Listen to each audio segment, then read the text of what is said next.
Bapak Ibu Dewan Juri yang kami hormati, Regu Syarah Al-Quran dengan nomor peserta 04 akan membawakan syarahan dengan judul Membentuk Generasi Muda yang Berkarakter Al-Quran. Disilahkan. Assalamualaikum warahmatullahi wabarakatuh. Waalaikumsalam warahmatullahi wabarakatuh. Innal hamdalillah nahmaduhu wa nasta'inuhu wa nastaghfiruh wa na'udzu billahi min syururi anfusina wa min sayyiati a'malina. Man yahdihillahu fala mudilla lahu wa man yudlil fala hadiya lahu. Asyhadu an la ilaha illallah wahdahu la syarika lahu wa asyhadu anna Muhammadan abduhu wa rasuluh. Amma ba'du. Dewan Hakim yang adil dan bijaksana, hadirin wal hadirat yang dirahmati Allah. Pemuda, wahai para pemuda, kita adalah pemuda muslim yang senantiasa berjuang terhadap diri sendiri, masyarakat dan bangsa ini. Sudahkah kita melihat segala fenomena yang terjadi saat ini? Begitu banyak persoalan yang melanda para pemuda dan pemudi bangsa. Sedih, merintih, ini banyak persoalan yang muncul. Baik bisa kita lihat melalui media elektronik maupun kita saksikan dengan mata kepala kita sendiri. Begitu banyak penyimpangan yang dilakukan oleh generasi muda bangsa kita.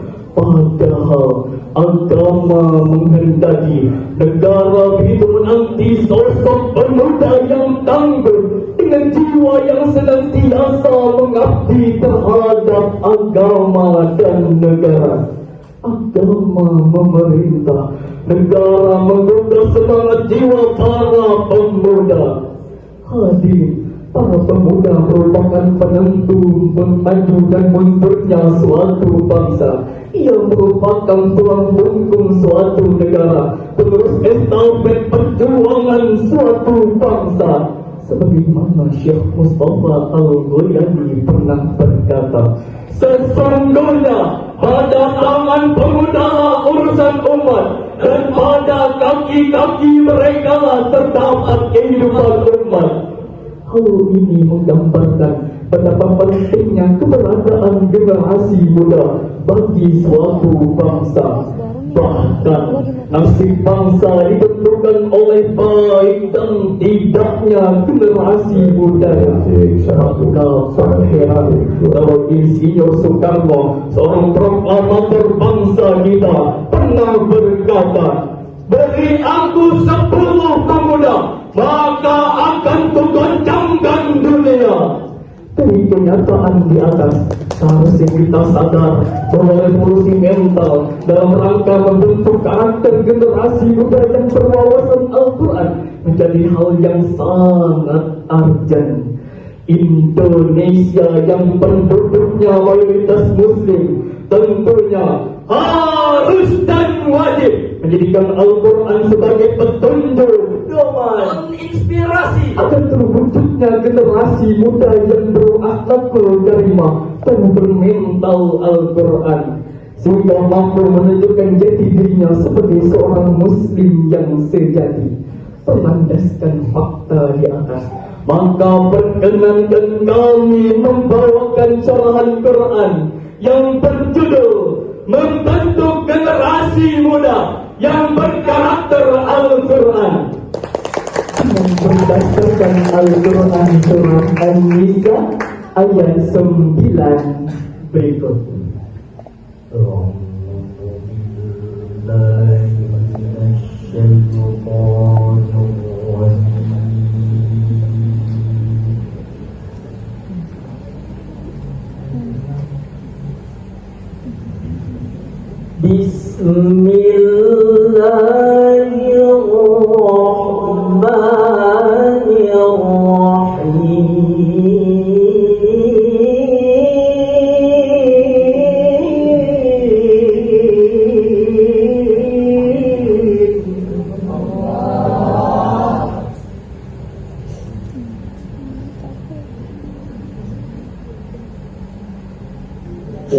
وليخشى الذين لو تركوا من خلفهم ذرية ضعافا خافوا عليهم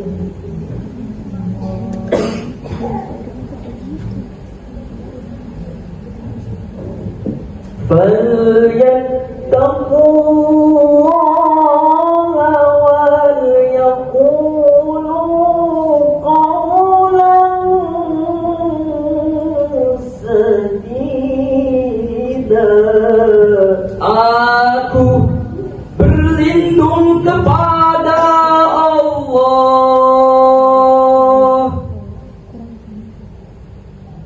dari godaan setan yang terkutuk dengan menyebut nama Allah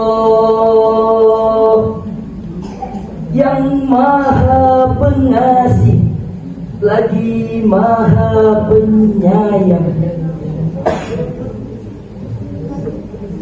Dan hendaklah takut kepada Allah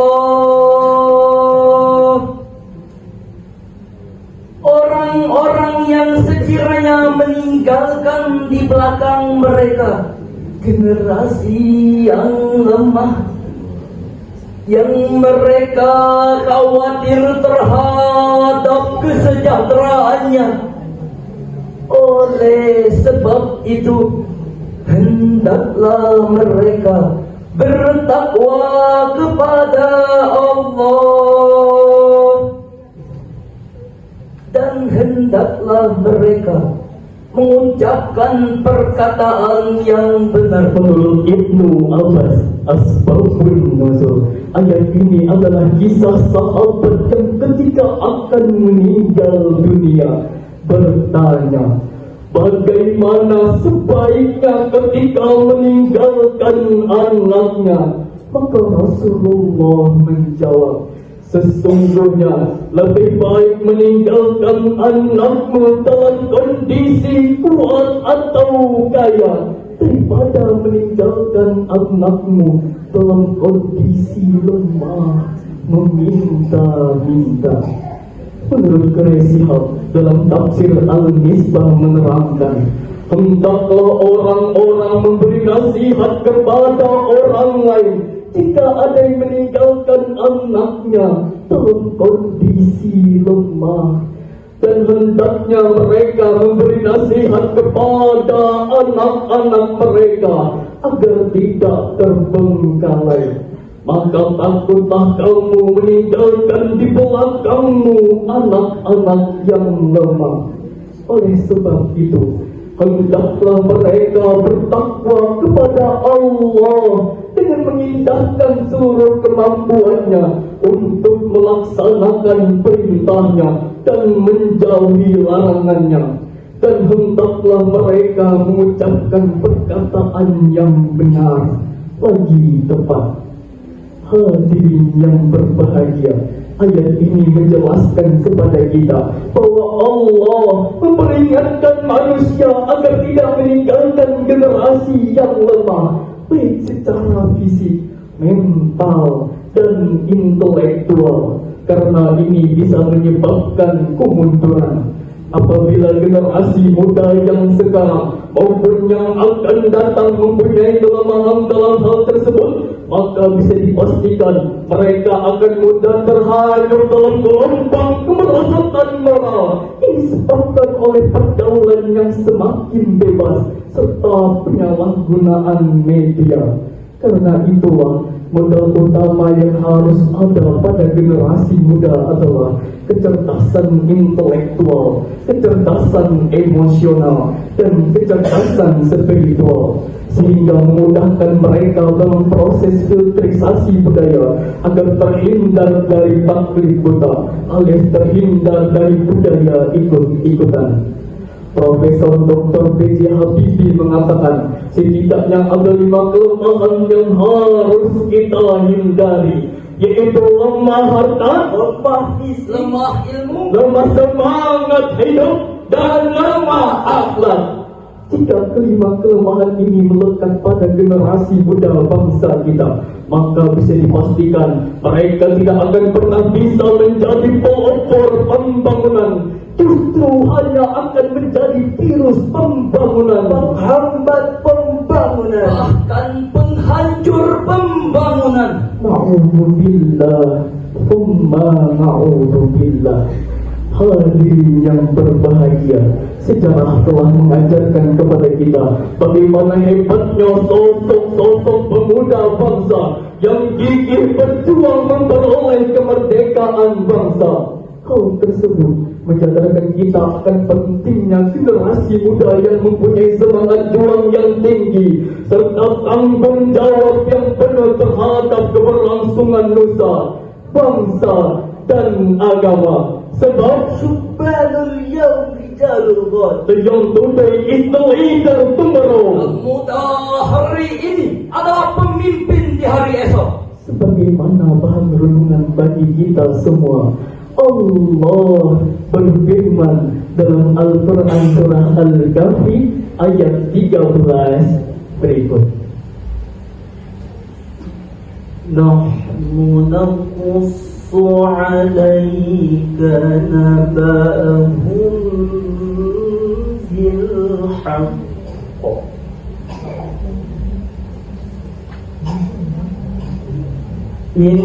Innahum fityatun amanu bi rabbihim wa zidnahum huda. Innahum fityatun amanu bi rabbihim wa zidnahum huda. Sadaqallahul azim. Kami ceritakan kepadamu Muhammad kisah mereka dengan sebenarnya. Sesungguhnya mereka adalah pemuda-pemuda yang beriman kepada Tuhan mereka, dan kami tambahkan petunjuk kepada mereka. Maha benar Allah yang Maha Agung. Hadirin yang dirahmati Allah, Imam Ali As-Sabuni dalam kitab Sabatul Tafsir memberikan syarahan terhadap ayat ini dengan redaksi yaitu: kami kisahkan kepadamu wahai Muhammad berita aneh mereka menurut perjalanan yang benar, tidak ditambah dan tidak dikurangi sedikit pun. Dengan demikian, ayat ini merupakan khabariyah ilahiyah, suatu berita dari Allah Subhanahu wa ta'ala. Isi beritanya adalah kisah tentang pemuda Ashabul Kahfi. Ashabul Kahfi dapat kita jadikan uswah, terutama bagi para pemuda selaku generasi penerus bangsa. Ashabul Kahfi merupakan simbol personifikasi pemuda-pemuda beriman dan teguh pendirian, kuat mempertahankan iman, pemuda-pemuda gagah yang pandai mempertahankan akidah, dan pemuda-pemuda idaman yang pintar membela keyakinan. Mereka lebih baik mati berdalam tanah daripada hidup bercermin bangkai. Oleh sebab itu, para pemuda selaku generasi penerus, mari kita sing-singkan tangan, langkahkan kaki ke depan untuk belajar dan belajar. Jika sikap ini mampu diaplikasikan oleh para pemuda, niscaya Allah akan menjamin keberkahan bagi bangsa dan negara kita tercinta ini. Dari uraian singkat ini dapatkah diambil sebuah kesimpulan? Pemuda merupakan generasi penerus perjuangan bangsanya. Maka seyogianya pemuda harus memiliki semangat juang yang tinggi serta tanggung jawab yang penuh terhadap keberlangsungan nusa, bangsa, dan agama. Hal ini menjadi tanggung jawab kita bersama agar tidak meninggalkan generasi yang lemah, baik fisik, mental, intelektual, dan spiritual. Al-bala seumpama permata di samudra, menyingkap semua jiwa sukma bercitra-citra. Kilauannya abadi, tak pudarnya bersinar. Duniawi, ukhrawi padanya jua disandar. Syariat Islam dijaga, dipasang utuh, tertidiknya mindarakan makin bersuluh. Romi yang kokoh, mapan saksama, dipandu 5 rukun Islam yang utama. Hadirin, demikianlah syarahan Quran yang dapat kami sampaikan. Sebelum kami tutup, izinkan saya membawakan sebuah pantun. Anak Melayu mengail ikan, Cakap. sampan terbalik di tengah lautan. Cakap. Sambil kami tutup syarhil Quran, izin pamit kami sampaikan. Wabillahi taufiq wal hidayah, wa ridho